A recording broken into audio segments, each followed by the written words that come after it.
Bonjour Paul. Je viens ici à Sao Combe pour savoir s'il y a du commerce équitable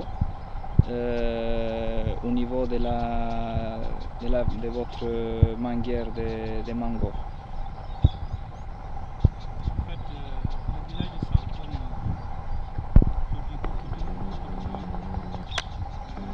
Depuis plusieurs années maintenant, la tendance c'est vraiment à l'implantation des vergers. Seulement parce que le sol, comme vous le constatez, il y a plusieurs vergers qui nous entourent.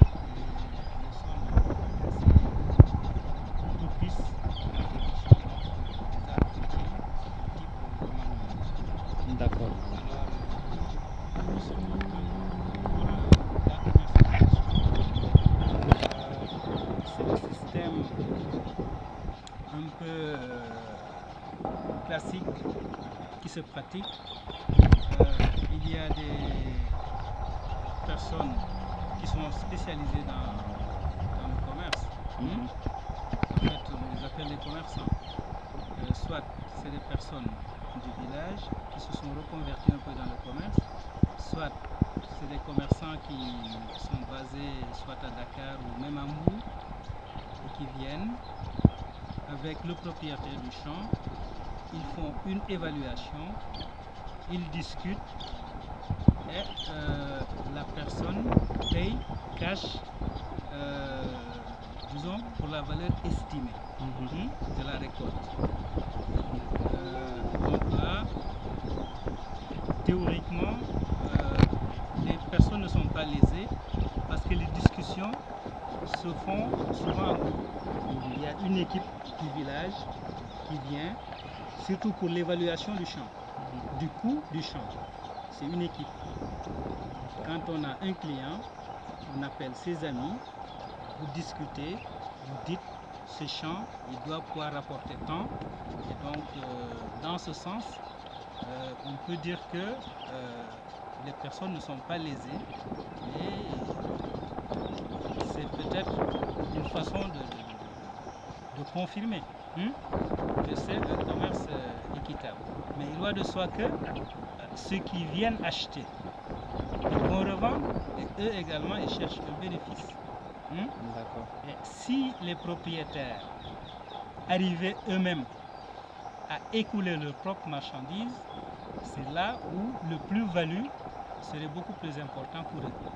Donc il y a un commerce qui est là, mais il gagnerait certainement à être amélioré par une plus grande organisation des producteurs. Et en tout cas, les agriculteurs, ils ont un système de retraite garanti Non, par l'État. malheureusement ici non. Il n'y a rien. Le système de garantie c'est plutôt les enfants. Oui. Une Qu'ils personne- soutiennent oui, la famille une- quand une- les agriculteurs ils se font âgés. Voilà. Donc c'est pourquoi dans le temps, les agriculteurs avaient beaucoup d'enfants. Avoir beaucoup d'enfants dans le temps, c'était un gage de retraite. C'est l'assurance paisible. de la vie. Assurance maladie. Assurance de la vie. Assurance de la vie. Surtout pendant la période de vieillesse. Mais maintenant, il se trouve qu'il y a de moins en moins d'enfants. On n'en fait plus comme avant. Dans certaines familles. Dans d'autres familles également, on en fait plus parce qu'il y a la mortalité infantile quand même qui a beaucoup diminué. Mais encore une fois, ici la personne âgée est prise en charge par ses enfants ou bien même par ses proches parents. Si par malheur les enfants ne le prennent pas en charge, ou si par malheur il n'a pas d'enfants, les proches parents le prennent nécessairement en charge. Et donc c'est un peu la solidarité familiale qui s'occupe des personnes âgées. Et au niveau de santé dans les villages, est-ce que vous avez un bon centre de santé où il y a tous les médicaments qui sont nécessaires pour tous les gens qui habitent ici? Non, ici, malheureusement, c'est ce qui manque. Nous avons un village qui fait plus de 2000 personnes. Mais il n'y a pas d'hôpital, il n'y a pas de dispensaire. Il y a ce qu'on appelle une case de santé. C'est un petit bâtiment qui est construit et une personne du village est formée pour s'occuper du minimum.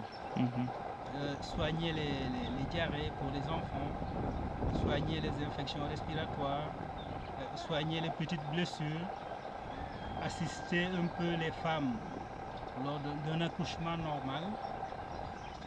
Mais dès que ça dépasse ce niveau, la personne malade est évacuée par charrette ou va d'elle-même, si elle peut encore marcher, à 5 km d'ici, où il y a un centre de santé, un mini-hôpital, et il se fait consulter. Là-bas, il y a des médecins. Mais dans le village même, qui fait 2000 habitants, et qui devrait normalement avoir ne serait-ce qu'un dispensaire, il n'y a pas encore ce qu'il faut sur le plan couverture sanitaire.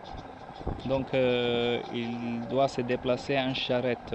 En charrette, peut-être en voiture, comme s'il y a quelqu'un qui passe. S'il y a quelqu'un qui passe par hasard, ou bien si la personne peut encore marcher, malgré sa maladie, elle fait 5 km pour aller à Kiadia et se faire soigner, puis refait encore 5 km pour revenir.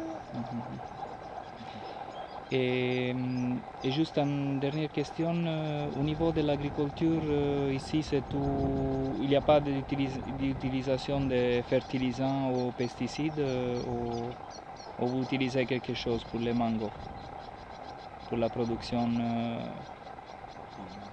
pour aider la production? Bon, ici, vous savez, bon, il y a encore l'élevage qui est là. Et donc, nous utilisons l'engrais naturel.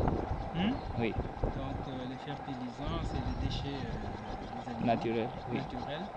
Donc, c'est une agriculture biologique ici. Une agriculture biologique, et c'est très apprécié en Europe, dans les États-Unis. Un produit qui